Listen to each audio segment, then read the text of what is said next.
Sosok kecil seperti kerangka perlahan muncul di hadapan Xiaoyan saat kabut hitam membumbung tinggi. Ia mengenakan jubah hitam dan wajahnya tampak sangat keriput. Kedua matanya dalam, sementara dua kukusan api hantu menari-nari di dalamnya. Keduanya memancarkan aura yang tak biasa. Xiaoyan menatap sosok tua itu sebelum tersenyum dan berbicara dengan suara lembut. Tianxun pertama yang legendaris dari aula jiwa, kau akhirnya bersedia menunjukkan dirimu, ucap Xiaoyan. Tianxun pertama perlahan mengangkat kepalanya. Wajahnya yang keriput tampak sangat menakutkan di bawah cahaya, sementara api hantu menari-nari di matanya.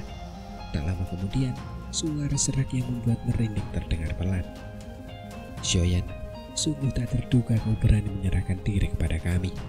Awalnya, klan memutuskan untuk membiarkanmu hidup sedikit lebih lama. Tetapi karena kau telah menyerahkan diri kepada kami, aku akan membantumu mengakhiri hidupmu ini, ucap Tianxun pertama. Masih belum diketahui siapa yang akan mengambil nyawa orang lain, ucap Xiaoyan tertawa. Matanya tampak gelap dan dingin saat ia menatap lelaki tua keriput itu. Hantu tua inilah yang diam-diam turun tangan dan menyelamatkan Shen Youku saat itu. Xiaoyan mungkin tak akan bisa mengalahkannya jika ia menampakkan diri saat itu.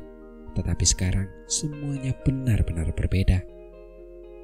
Mengingat penglihatan Xiaoyan saat ini, ia secara alami mampu menembus kekuatan Tianxun pertama. Ia adalah doseng bintang 2 tingkat menengah. Dengan demikian, ia sedikit lebih kuat daripada Xiaoyan bahkan setelah kekuatan Xiaoyan melonjak. Namun untungnya, tidak sulit bagi Xiaoyan untuk menutupi kekurangan tersebut. Kakak, kenapa kau harus berbicara omong kosong begitu banyak pada anak muda ini? Bunuh saja dia dan ambil jiwanya. Jiwa doseng bisa menandingi jiwa yang telah dikumpulkan aula jiwa ini selama ratusan tahun, ucap Youku. Mata Shen Youku berbinar. Saat itu, ia telah menderita kerugian besar di tangan Xiaoyan, dan ia telah menyimpan dendam karena penghinaan itu. Namun karena kekuatan pihak lain, ia tidak berani membalas Xiaoyan. Namun tidak disangka, Xiaoyan berani menerobos masuk ke aula jiwa saat ini. Ia harus memaksanya membayar harga yang mahal apapun yang terjadi. Hantu tua Youku, kau benar-benar terlalu banyak bicara yang tidak perlu. Biarkan aku menghalanginya, ucap Yalau. Ucapan Shen Youku baru saja terdengar ketika ruang di depannya terdistorsi. Tubuh Yalau perlahan muncul. Ia tersenyum sambil menatap Youku. Ada sedikit niat jahat di matanya. Yao Chen, ucap Youku. Wajah Youku memucat saat melihat Yalau muncul di hadapannya. Ia hampir saja mengejek Yalau dengan dingin ketika tiba-tiba ia merasakan tekanan samar yang terpancar dari tubuh Yalau. Ekspresinya pun langsung berubah muram. Kau benar-benar berhasil menembus kelas doseng, ucap Youku. Yalau tersenyum tipis melihat ekspresi Youku yang agak terdistorsi. Kemudian ia berkata, aku hanya beruntung. Kau melancarkan serangan diam-diam padaku terakhir kali. Kali ini aku akan membalas budimu, ucap Yalau. Hah, jangan pikir aku takut padamu hanya karena kau sudah mencapai tingkat doseng. Aku hanya selangkah lagi menjadi doseng, ucap Youku mendengus dingin. Tetapi ia tampak tidak terlalu takut. Tempat ini adalah wilayah aula jiwa. Kekuatan bertarungnya akan diperkuat di sini. Tak lama kemudian, ia menekan kedua telapak tangannya. Ki hitam yang mengerikan keluar dari tubuhnya, sementara rantai-rantai besar di sekitar aula mulai bergetar saat ini. Gelombang demi gelombang dogi hitam keluar sebelum akhirnya memasuki tubuhnya. Yao Chen, aku akan lihat apa hakmu untuk datang ke aula jiwaku untuk menagih hutang. Aula jiwaku berhasil menangkapmu terakhir kali, dan kali ini aku pasti akan menangkap dan memenjarakanmu lagi, ucap Youku. Uap hitam mengepul. Youku tampak seperti dewa iblis yang telah turun ke dunia ini. Ia mengangkat kepalanya dan meraung ke langit. Setelah itu terdengar suara dentuman. Kabut hitam itu berisi banyak rantai hitam. Rantai-rantai itu disertai dengan teriakan tajam saat mereka menyerbu ke arah Yalau. Momentum itu juga tampak sangat menakutkan. Yalau tertawa kecil melihat serangan ini, tetapi ia tidak mundur. Doginya meletus dan ia berubah menjadi sambaran petir yang menghantam Youku. Di sisi lain, Xiaoyan juga berhenti mengucapkan kata-kata yang tidak perlu kepada Tianxun pertama saat Yalo beradu tinju dengan Youku. Matanya menyapu para ahli dari aula jiwa di sekitarnya sebelum ia menoleh ke arah kelompok dokter berkecil yang tak jauh darinya. Ia kemudian tersenyum dan berkata, "Aku serahkan yang lain padamu," ucap Xiaoyan. Meskipun aula manusia ini dijaga ketat dengan banyak Tianxun yang hadir, dokter berkecil dan King Lin mampu melawan seorang ahli panceng dengan kekuatan mereka saat ini. Dan tentu saja mereka tidak takut dengan keunggulan jumlah lawan. Jika pupil bunga ular hijau 3 giok milik King Lin diperhitungkan, sulit untuk memprediksi siapa yang akan mendapatkan keunggulan jumlah dalam pertarungan ini. Ekspresi Tianxun pertama berubah sedikit dingin saat melihat pertempuran ini meletus. Tangan di balik lengan bajunya mulai membentuk segel dengan cepat. Ruang di sekitar Xiaoyan berfluktuasi setelah segel terbentuk. Banyak sosok putih berkelebat di mata Xiaoyan. Ruang di sekitarnya tiba-tiba dipenuhi oleh banyak tulang putih tajam yang menusuk ke arahnya dengan kecepatan kilat.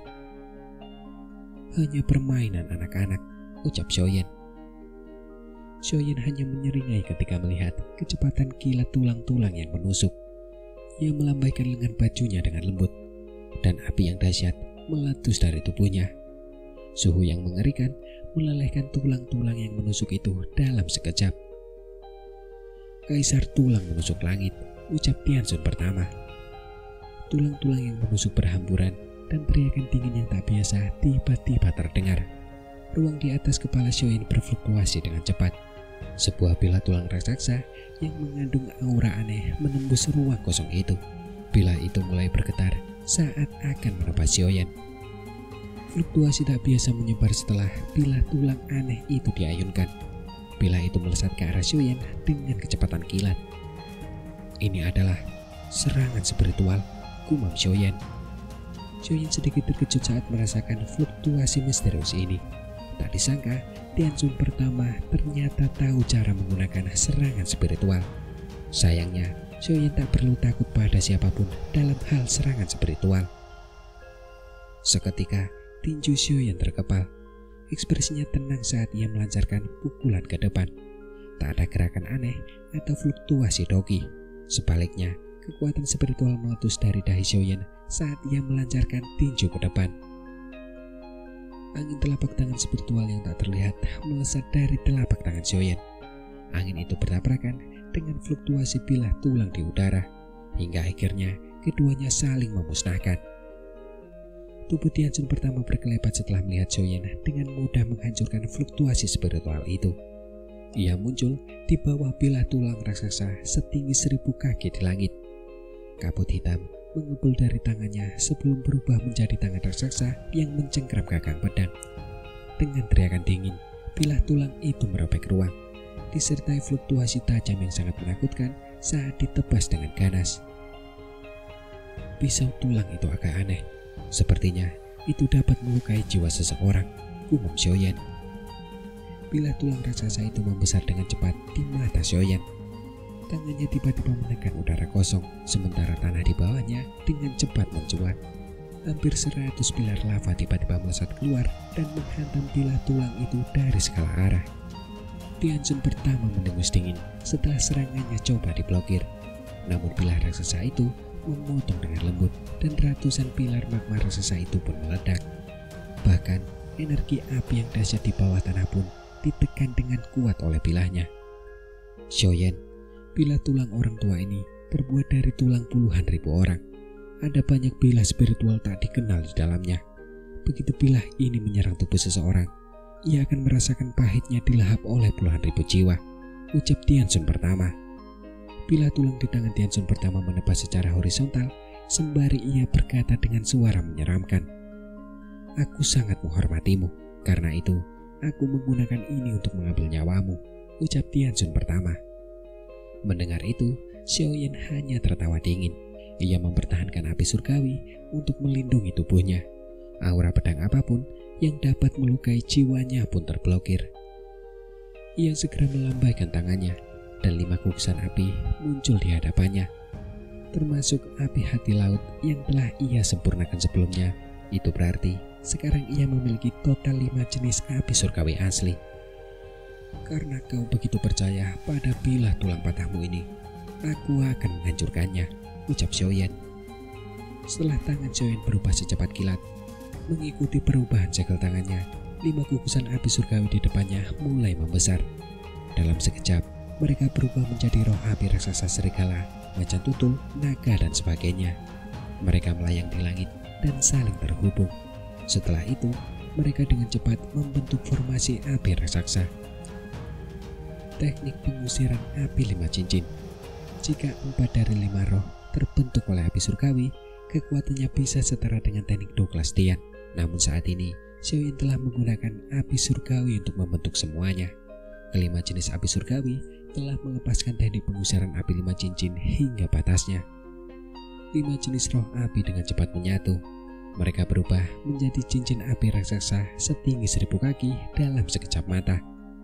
Cincin api itu berputar liar, bahkan ruang pun runtuh total saat itu, dan tampak seperti mulut hitam raksasa yang ganas. Sombong sekali, ucap Tianxun pertama. Tianxun pertama tersenyum pekat. Ki hitam melonjak dari dalam sebelum berubah menjadi banyak jiwa yang tampak ganas. Jeritan memilukan yang tajam terus menyerbu ke dalam bilah tulang. Saat banyak jiwa ini melonjak ke dalamnya, darah merah cerah mulai muncul secara bertahap di permukaan putih bilah tulang yang padat. Itu tampak seperti garis darah yang gelap. Tebasan penghancur jiwa, ucap Tianxun pertama. Mengikuti jejak darah aneh yang muncul di bilah tulang, raut wajah Tianxun pertama berubah muram. Tiba-tiba ia melambaikan tangannya dan bilah tulang raksasa menembus dengan keras ke arah cincin api yang melayang di langit. Ekspresi merah padam muncul di wajah Tianxun pertama. Ruang runtuh dimanapun bilah tulang itu lewat. Tanah yang berada puluhan ribu kaki di bawah mereka terpotong, membentuk jurang sedalam 1000 kaki. Segel tangan Xiaoyan berubah saat ia merasakan keganasan serangan pedang Tianxun pertama. Cincin api itu berputar liar. Cincin itu tampak seperti lempengan bergigi yang menutupi langit. Cincin itu mengeluarkan suara berdengung dan melesat maju dengan kecepatan ekstrim. Hingga akhirnya cincin itu bertabrakan dengan keras dengan bilah tulang raksasa itu tanpa menyerah. Suara gemuruh bumi langsung meledak di atas ruang yang telah disegel. Badai energi dahsyat menyapu dengan kecepatan yang tak terkendali. Aula besar hitam itu runtuh total saat ini. Fluktuasi energi yang mengerikan menyebar dengan liar ke langit. Bahkan penghalang spasial yang menutupi area ini telah terguncang hingga muncul riak yang kuat.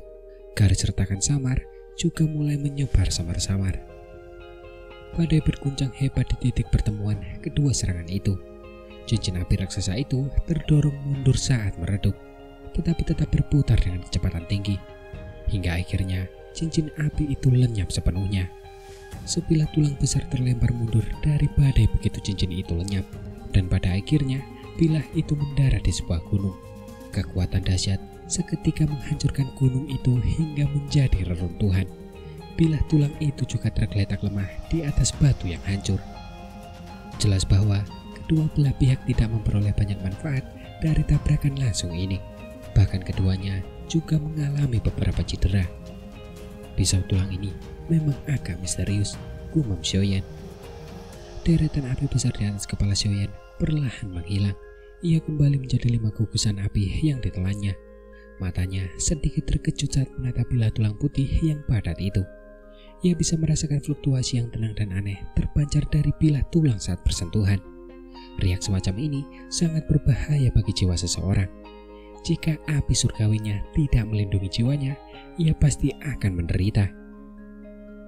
Kau memang pantas menjadi seseorang yang telah membuat aula jiwaku berulang kali gagal menangkapmu.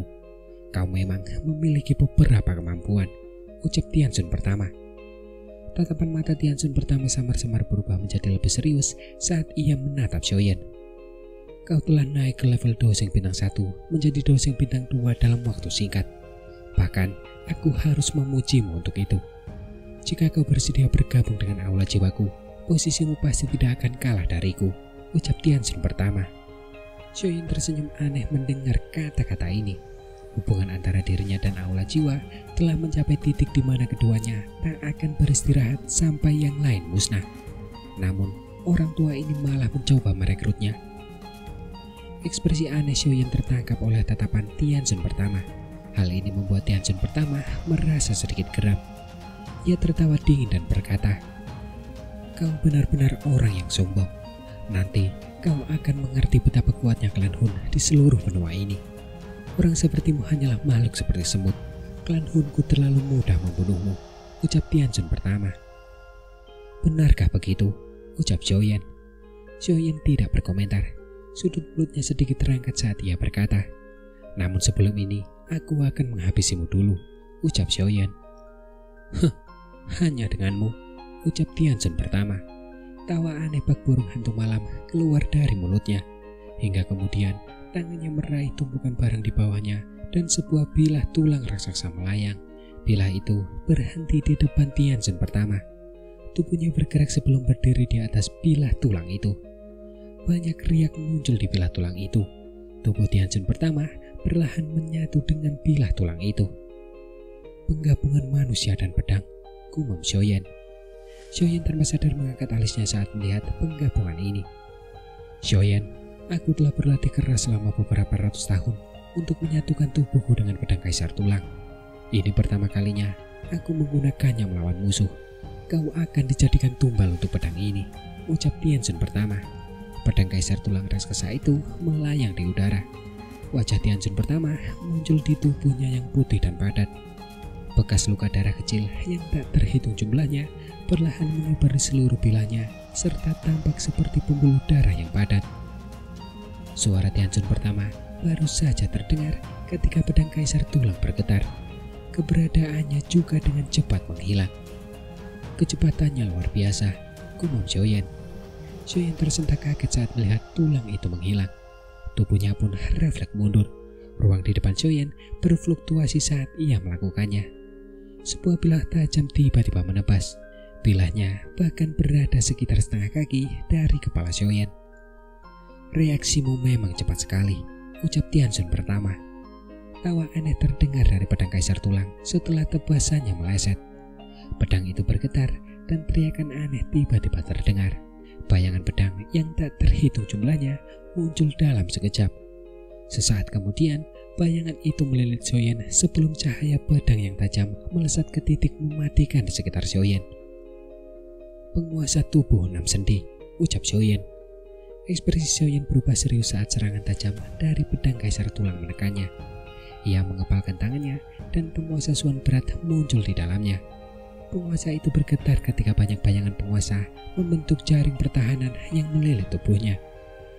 Bayangan-bayangan bilah tajam berhamburan ke sosok penguasa bagaikan badai, menyebabkan gelombang percikan api meletus. Ruang di sekitarnya juga terbelah dan membentuk retakan hitam pekat setiap kali bayangan penguasa dan bayangan bilah pedang berbenturan. Serangan pedang kaisar tulang mulai melonjak saat menghadapi pertahanan Xiaoyan yang bagaikan tempurung kura-kura. Kecepatan serangan yang luar biasa menakutkan ini menyebabkan ekspresi muram terpancar di mata Xiaoyan. Hanya serangan ini saja akan memungkinkan Tianzhen pertama untuk melawan para ahli Doseng bintang 2 tingkat lanjut. Bahkan Yao Ming pun akan kesulitan mengalahkannya. Penggabungan pedang dan manusia yang disebut-sebut itu memang cukup misterius. Xiaoyan memfokuskan pikirannya sambil membangun pertahanan. Rasa berbahaya tiba-tiba muncul di hatinya saat kepalanya tiba-tiba menoleh. Cahaya pedang yang menyilaukan dengan kuat merobek bayangan penguasa di sekitar Xiaoyan begitu kepalanya menoleh. Sinar cahaya dingin yang tajam menebas bahu Xiaoyan. Sinar cahaya itu memancarkan gelombang cahaya saat bersentuhan dengan tubuhnya. Cahaya pedang yang tajam itu terhalang. Tak lama kemudian, cahaya itu terbelah paksa oleh sebuah pedang saat pedang kaisar tulang menebas bahu Xiaoyan tanpa ampun. Percikan api menyembur saat Xiaoyan terkena serangan, tetapi darah segar tidak mengalir darinya. Namun beberapa pecahan sisik menyembur keluar.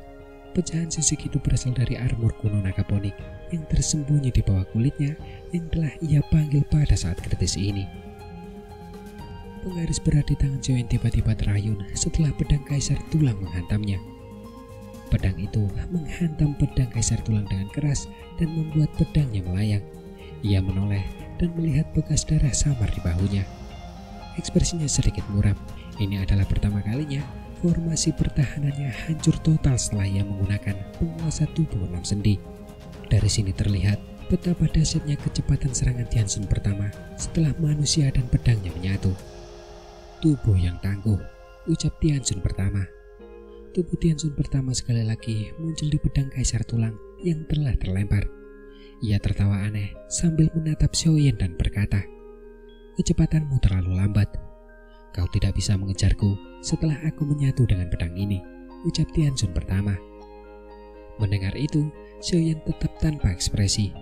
Ia mengangguk perlahan, tetapi tidak menyangkal kekuatan Tianzun pertama ini.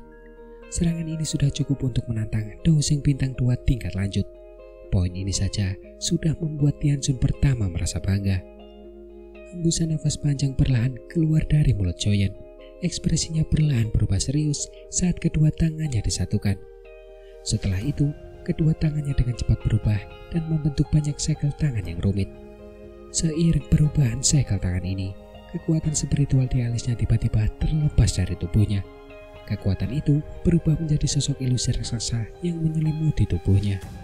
"Karena kau cepat, aku akan lebih cepat darimu," ucap Xiaoyan. Tangan Xiaoyan perlahan berhenti, senyum dingin muncul di wajahnya. "Kemarahan ilahi mata air kuning," ucap Xiaoyan. Pikiran Xiaoyan bergerak saat sosok ilusi besar itu perlahan melebarkan mulutnya yang besar. Serangan spiritual yang mengerikan tiba-tiba menyapu seperti badai. Serangan spiritual sonic yang mengerikan ini menyebar melalui udara. Hampir 70% tubuh ahli aula jiwa di area ini tiba-tiba menegang saat ini juga. Sebuah ledakan terdengar saat tubuh mereka lenyap. Baik jiwa maupun tubuh fisik mereka telah dihancurkan oleh serangan spiritual ini. Serangan spiritual yang dahsyat itu terdeteksi oleh Tianzun pertama. Sebelum ia sempat melakukan apapun setelah mendeteksinya, serangan spiritual itu menghantam tubuhnya. Pedang Kaisar Tulang yang sangat besar terlempar saat itu juga. Sosok tua juga terlempar keluar dari pedang saat serangan spiritual ini mendarat. Seteguk darah segar menyembur keluar dengan liar. Tianzun pertama terlempar dari pedang Kaisar Tulang oleh Xiaoyan. "Jari mata air kuning," ucap Xiaoyan. Xiaoyan tiba-tiba menekan jarinya setelah menyaksikan Tianzun pertama terlempar keluar dari pedang Kaisar Tulang. Sebuah tangan energi raksasa kemudian muncul dan menekan tubuh Tianzun pertama tanpa ampun. Kekuatan yang mengerikan menyebabkan tubuh Tianzun pertama meledak hampir seketika. Lengannya berubah menjadi kabut berdarah. "Telapak mata air kuning," ucap Xiaoyan. Raungan dan sebuah jari membalikan keadaan. Tetapi Xiaoyan tidak menunjukkan belas kasihan. Ia sekali lagi menghantamkan telapak tangannya ke depan, membentuk telapak energi raksasa. Telapak itu menghantam tubuh Tianzun pertama. Tubuh Tianzun pertama bagaikan bola meriam yang melesat turun dari langit dan menghantam tanah dengan ganas. Gelombang dahsyat pun muncul di tanah, membentuk lubang sedalam beberapa ribu kaki. Dalam 3 serangan, 3 jurus pamungkasan iblis Wang Quan dilepaskan oleh Xiaoyan dengan sangat familiar. Amarah ilahi mata air kuning akan melukai jiwa seseorang, sementara jari mata air kuning dan telapak mata air kuning akan menghancurkan tubuh seseorang. Kekuatan gabungan mereka sungguh mengerikan. Xiaoyan melayang di langit. Ia perlahan mengembuskan nafas. Matanya menatap lubang yang dalam dengan sedikit acuh tak acuh. Ada sedikit aura yang tertinggal di sana. Jelas bahwa Tianzun pertama masih memiliki beberapa nafas tersisa. Tatapan Xiaoyan dingin dan acuh tak acuh. Jarinya menunjuk ke dasar lubang yang dalam dari jarak yang sangat jauh. Ia tiba-tiba mengepalkan tangannya saat aura besar itu tiba-tiba memancarkan riak energi yang sangat kuat. Namun sesaat kemudian, ruang di depan Xiaoyan tiba-tiba terdistorsi. Sesosok perlahan muncul. Pada saat yang sama, aura yang luar biasa kuat juga menyapu ruang tertutup ini. "Xiaoyan, beraninya kau," ucap seorang sosok yang baru saja muncul. Xiaoyan menyeringai setelah mendengar suara rendah dan dalam itu. Ia menatap sosok yang seperti hantu itu. Sepertinya ia tidak merasa aneh dengan kemunculan sosok manusia ini yang tiba-tiba. Suaranya tenang saat ia berkata, "Wakil Ketua Aula Jiwa, apakah kau akhirnya tidak bisa menahan diri lagi setelah bersembunyi begitu lama?" ucap Xiaoyan. Sosok yang muncul di hadapan Xiaoyan sepenuhnya diselimuti kabut hitam. Dua mata yang luar biasa gelap dan pekat menyembul dari balik kabut, membuat hati seseorang dipenuhi rasa takut yang tak kunjung hilang. Sosok misterius ini ternyata adalah wakil ketua Aula Jiwa yang pernah turun tangan ketika aliansi Istana Langit terbentuk saat itu. Xiaoyan, apakah kau memaksa Aula Jiwaku untuk menyerahkan mayat Xiaozan padamu? Ucap wakil ketua Aula Jiwa. Sesaat kemudian, kabut hitam perlahan beriak, memperlihatkan wajah pucat yang tak seperti biasanya. Wajah itu tidak tampak tua, malahan tampak seperti seorang pemuda, tetapi nada bicaranya luar biasa sinis. Hal ini menunjukkan bahwa usia orang ini jelas tidak seperti yang terlihat di permukaan. Sudah kubilang, jika terjadi sesuatu pada ayahku, aku akan menyerahkan Giok Dewa Kuno Touse kepada klanku, ucap Xiaoyan tersenyum tipis. Ia sama sekali tidak merasa takut. Jika seseorang mengungkapkan sekecil apapun kelemahan mereka kepada orang-orang dari Aula Jiwa ini, mereka akan memanfaatkannya dan tak akan pernah bisa pulih. Meskipun ia selalu mengkhawatirkan keselamatan Xiaozan, ia tidak menunjukkannya melalui tindakan. Kalau tidak, yang akan menderita hanyalah dirinya dan ayahnya.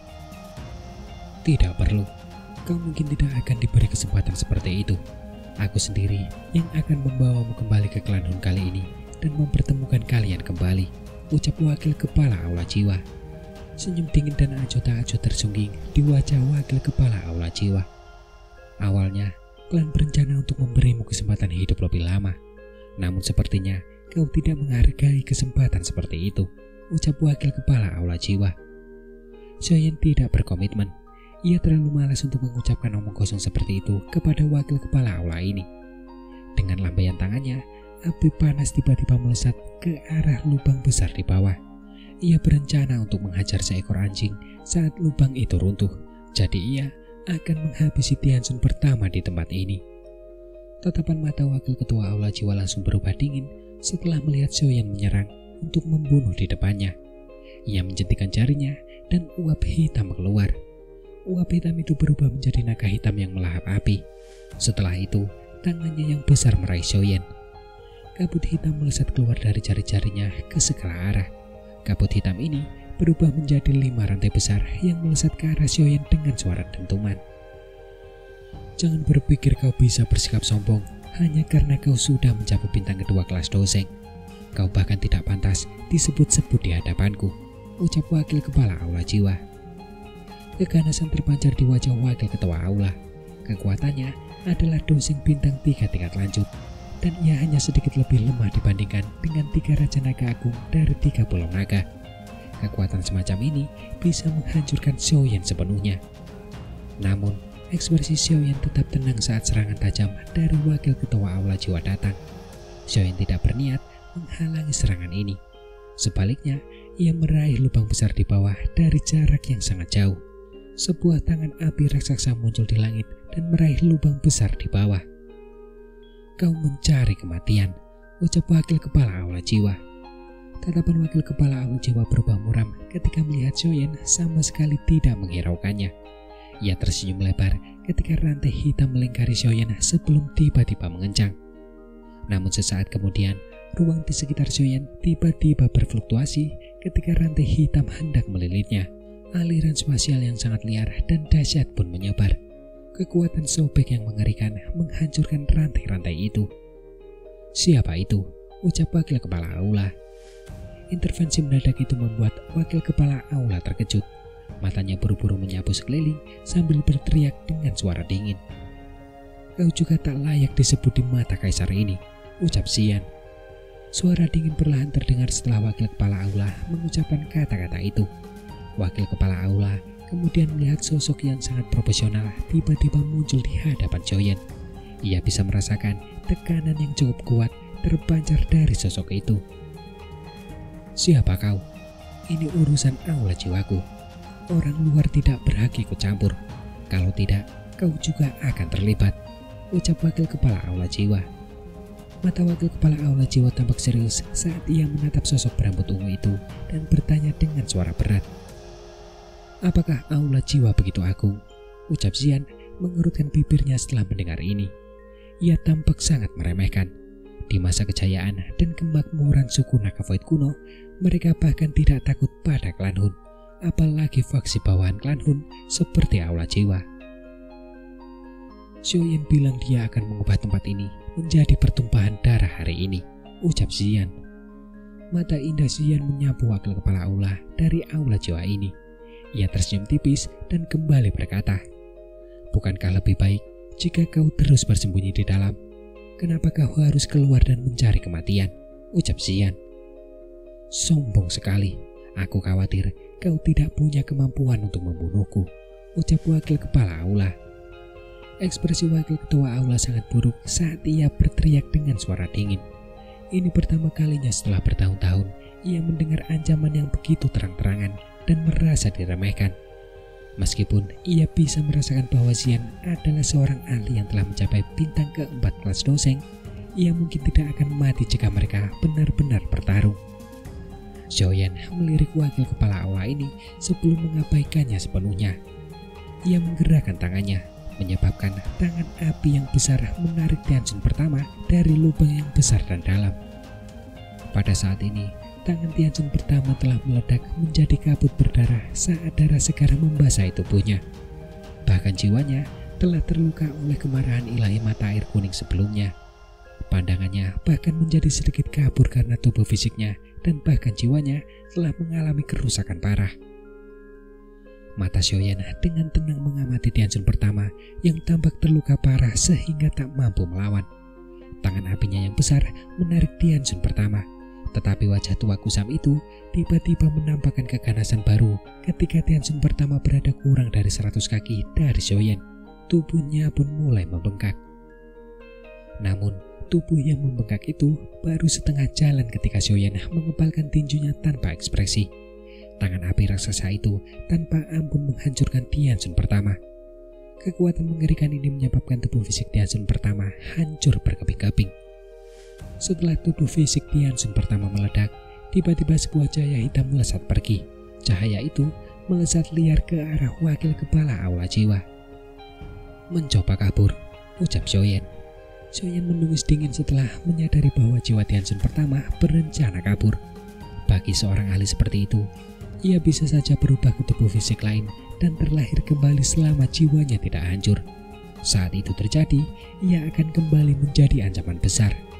Tentu saja, mustahil bagi Xiaoyan untuk membiarkan ancaman seperti itu lolos begitu saja. Jadi ia menjentikkan jarinya dan tangan api besar itu berubah menjadi jaring api yang melilit jiwa Tianjun pertama. "Beraninya kau," ucap wakil kepala aula. Raut wajah wakil ketua aula jiwa meredup saat melihat upaya Xiaoyan untuk menangkap Tianjun pertama. Ia mengangkat tangannya dan kabut hitam menyembur dari lengan bajunya ke segala arah. Kabut hitam itu menutupi langit dan memenuhi udara saat menyapu ke arah Xiaoyan. "Kau tidak akan bisa menyerangnya di depan kaisar ini," ucap Xian.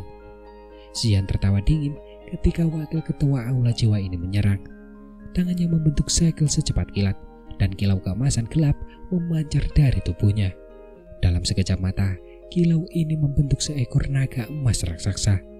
Naga itu melebarkan mulutnya dan bertindak seperti paus besar yang sedang menelan air. Dalam beberapa tarikan nafas, naga itu telah melahap kabut hitam, bahkan dengan kemampuan pengikisan kabut yang sangat kuat. "Suku naga Void kuno," seru wakil kepala aula jiwa setelah melihat naga emas besar yang dipanggil Xian. Xiaoyan mengulurkan tangannya setelah Xian menghalangi wakil kepala aula jiwa. Jaring api melilit jiwa Tianjun pertama. Suhu tinggi yang terpancar dari jaring tersebut menyebabkan Tianjun pertama menjerit memilukan. Tak lama kemudian, jiwa itu terbang kembali dan mendarat di tangan Xiaoyan. Xiaoyan menatap kumpulan kabut hitam di jaring api di tangannya. Kabut hitam itu bergolak sebelum berkumpul di wajah Tianjun pertama. Ada keganasan yang tak tertandingi memenuhi wajah itu. Xiaoyan mengabaikan kebencian Tianjun pertama. Ia mengecilkan penghalang api dan membentuk botol giok api. Setelah itu, ia memasang segel spiritual di atasnya dan melemparkannya ke dalam cincin penyimpanannya. Karena orang itu adalah Tianjun pertama dari aula jiwa, ia pasti mengetahui banyak rahasia. Mungkin saja ia bisa mendapatkan informasi tentang motif aula jiwa mengumpulkan jiwa dari mulutnya. Tidak disangka kau bahkan bisa meminta bantuan suku naga Void kuno, ucap wakil kepala aula jiwa tanpa sadar terbahak-bahak setelah menyaksikan Xiaoyan menyegel jiwa Tianzun pertama. Dosen bintang 4 bisa dianggap sebagai ahli top bahkan di dalam klan Hun. Ia tak menyangka Xiaoyan bisa mengundang ahli seperti itu kali ini. Namun, aula jiwaku bukanlah tempat yang bisa diubah menjadi pertumpahan darah oleh pemuda sepertimu hanya karena kau menginginkannya, ucap wakil kepala aula. Wakil kepala aula dari aula jiwa tiba-tiba mundur. Pada saat yang sama, sebuah token giok perak muncul di tangannya. Ia menghancurkan token tersebut dan fluktuasi spasial yang sangat padat mulai menyebar dengan cepat. Tetapi ia terkejut menemukan bahwa terowongan spasial tidak muncul setelah token spasial tersebut dihancurkan. Energi spasial berfluktuasi sesaat sebelum akhirnya perlahan-lahan menghilang. Aku sudah menggunakan aliran spasial yang kacau untuk mengelilingi ruang di area ini. Tidak ada riak spasial yang bisa dipancarkan. Karena itu, kau tidak akan bisa memanggil bala bantuan apapun meskipun kau menggunakan token giok spasial, ucap Xian berbicara sambil tersenyum serta mengejek wakil kepala aula jiwa yang raut wajahnya perlahan berubah muram. Wajah wakil kepala aula jiwa berkedut, hatinya akhirnya jatuh. Kali ini kelompok Xiaoyan benar-benar datang dengan persiapan yang matang. Aula jiwa telah mengejar guruku dan aku selama bertahun-tahun. Sekarang saatnya untuk membayar hutang ini. Tenang saja, aku akan merobohkan aula langit, bumi dan manusia satu persatu, ucap Xiaoyan. Mata Xiaoyan dipenuhi dengan janji yang mendalam saat ia menatap wakil kepala aula jiwa dan berbicara. Xiaoyan, satu-satunya kesalahan yang dilakukan aula jiwaku selama bertahun-tahun ini adalah kegagalan membunuhmu sejak dini. Hal ini membuatmu mendapatkan kekuatan, tetapi seharusnya kau tidak senang secepat ini. Meskipun klan Hunku tidak dapat menyerangmu karena perjanjian antar klan kuno, perjanjian itu tidak akan lama lagi tidak akan mampu menahan klan Hunku. Pada saat itu, kau akan menyadari bahwa klan Hunku jauh melampaui imajinasimu, ucap wakil kepala aula jiwa. Wakil kepala aula jiwa dari aula jiwa menarik nafas dalam-dalam. Ia memandangi ruang yang hancur ini. Bahkan separuh aula hitam besar itu telah runtuh. Sejumlah besar ahli dari aula jiwa juga telah gugur akibat gelombang energi yang dipancarkan dari pertempuran sebelumnya. Kali ini, kerugian aula manusia sungguh tak tertandingi. Pada saat itu, klan Xiaomu dan aliansi Istana Langit akan hancur total, ucap wakil kepala aula jiwa. Wakil kepala aula dari aula jiwa tertawa terbahak-bahak setelah tubuhnya tiba-tiba meledak. Kabut hitam menyebar dan dengan kuat merobek aliran spasial yang kacau itu. Tubuhnya bergerak dan menghilang. Orang ini telah meninggalkan semua orang di aula manusia.